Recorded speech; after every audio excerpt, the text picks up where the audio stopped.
So last night we played you long clips from the president's recent address at Mount Rushmore. It may have been the best speech Donald Trump has ever given.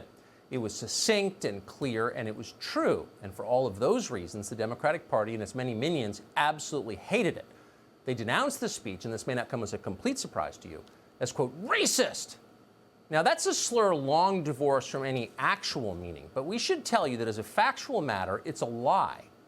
There was nothing even conceivably racist about Trump's speech. Go watch it for yourself. There's not a racist word or idea in the whole thing. The only time Trump even brought up the Civil War was to praise Abraham Lincoln, who, thank God, won it.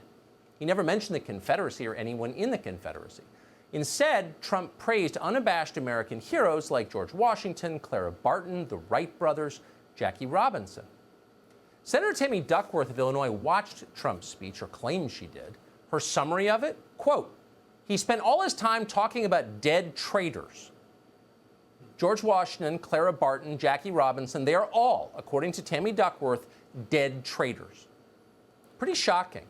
In case you think we're being unfair here, in the same interview, Senator Duckworth was asked if we should tear down statues to George Washington. Sure, she responded, let's talk about it. We played that tape for you last night, and we noted how grotesque it was. Only someone who hates the country would suggest ripping down monuments to its founder. Apparently, Tammy Duckworth saw what we said. She didn't disagree with it exactly.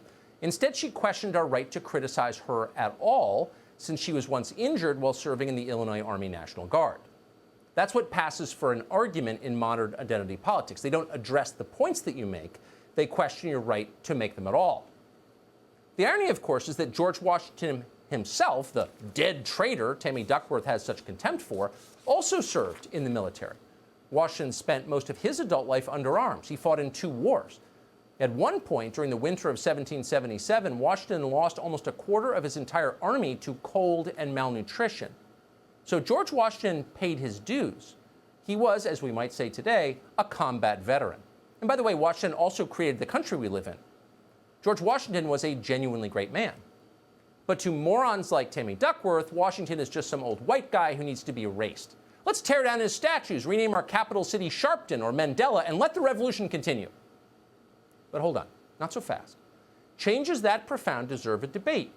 Not some fake national conversation where they scream commands at you and you get to obey, but a vigorous, reasoned exchange between adults. We wanted to have an exchange like that with Tammy Duckworth tonight. So we called her office and we invited her on this show.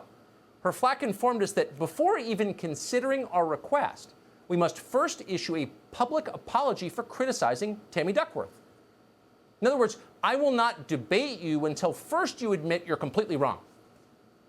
Keep in mind, Tammy Duckworth is not a child, at least not technically. She is a sitting United States senator who is often described as a hero.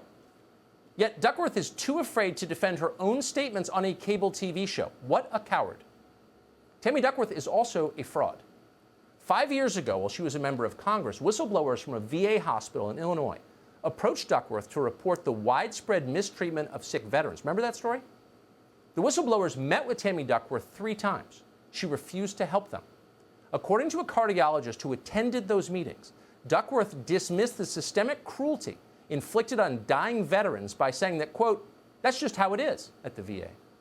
The whistleblowers were horrified by her response. Ultimately, in frustration, they took their story to the media, and it became a national scandal.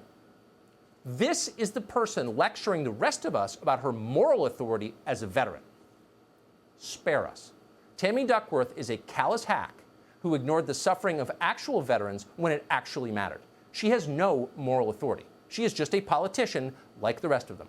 She works for us. This is a democracy. She has an obligation to explain herself and answer our questions. And our first question would be, how can you lead a country you despise? And that's not something we would ask only to Tammy Duckworth, by the way. Hating America is a major theme in the Democratic Party right now. It's everywhere. Turn on the TV. Here's Congresswoman Ilhan Omar just today. And if anyone should love America, it's Ilhan Omar. This country rescued her from a squalid Kenyan refugee camp and made her a national figure, quite an ascent. But Ilhan Omar is not grateful. She hates us for it. Watch Omar tell us it is time to dismantle our country. As long as our economy and political systems prioritize profit without considering who is profiting, who is being shut out, we will perpetuate this inequality. So we cannot stop at criminal justice system. We must begin the work of dismantling the whole system of oppression wherever we find it. Dismantle the American economy and the American system of government, institutions that generations of Americans built over hundreds of years. Tear them down, say Ilhan Omar and Tammy Duckworth and so many others on the left. We don't like them. We hate this country. We want a new country. The problem is there are many of us here who do like this country. We live here. We don't want to destroy it. We have every right to fight to preserve our nation and our heritage and our culture. And when vandals like Tammy Duckworth and Ilhan Omar tell us that we're not allowed to question their patriotism, even as they scream about how horrible America is, we have every right to laugh in their faces, and we should.